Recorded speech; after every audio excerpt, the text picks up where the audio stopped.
مثلا یه فولدریه 300 تا موزیکه، من یه دونه موزیک از اون فولدره میخوام بردارم، وارد میشم شروع میکنه همه رو آنالیز کردن و این هم فشار به لپتاپم میاره، هم واقعا تو مخیه.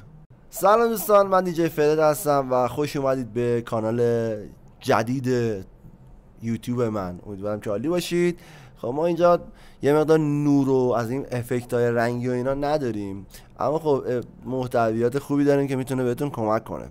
در رابطه با نرم افزار ویرچوال دیجی یک سری واقعا تنظیمات خیلی تو مخی میشه یه موقعی برامون و اذیتمون میکنه.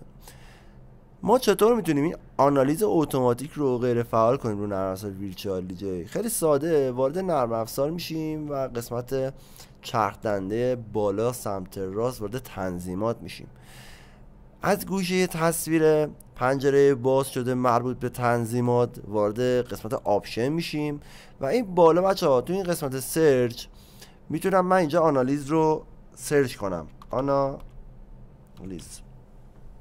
خب اگر این آنالیز سانگ آن ویو رو من روی یس باشه، رو فعالش کنم، این شروع میکنه من هر پوشه‌ای رو که باز میکنم اونایی که آنالیز نشده رو خودش دوباره آنالیز میکنه. خب این اینجا به مشکل میخوریم ما که اگر لپتاپمون لپتاپ ضعیفی باشه، اینجا من با وارد شدن رو هر پوشه‌ای لپتاپ من شروع میکنه آنالیز کردن و فشار میاره به لپتاپ من. دوم، شاید ما داخل یک فولدری بریم که هیچ وقت ازش استفاده نمی کنیم، فقط رفتیم یه دونه موزیکی مثلا یادمون افتاده تو اجرای لایو اون، مثلا فلان موزیک تو فلان پوشه تو کامپیوترمه، بخوام وارد بشم و برم اون رو بیارم، به محض اینکه وارد میشم شروع میکنه کلا اون پوشه رو برای من آنالیز میکنه و این آنالیز کردن بیخود باعث میشه که فشار بیاره به لپتاپ من و احتمال داره اگر لپتاپ ضعیفی باشه این اتفاق بیفته که مثلا هنگ بشه و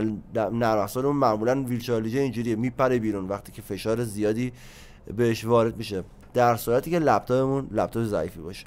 خب من اینو نو میکنم که این اتفاق نیفته. حالا من این یس رو اینجا دارم، ببینید به چه صورت عمل میکنه. وقتی من وارد هر فولدری میشم شروع میکنه آنالیز کردن.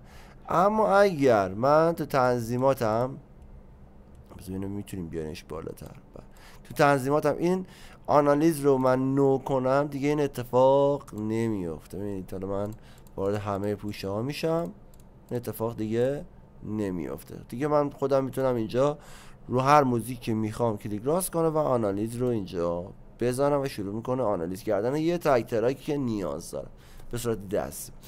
امیدوارم که موفق باشید. اینایی که همه بقیه بچه‌هایی که تو یوتیوب میگن رو من نمیگم، خودتون کارهای اداری رو انجام بدید، ساب و فلان و این داستانا، کامنت انگلیسی و این داستانا و حمایت. خیلی مخلصیم، برو بریم.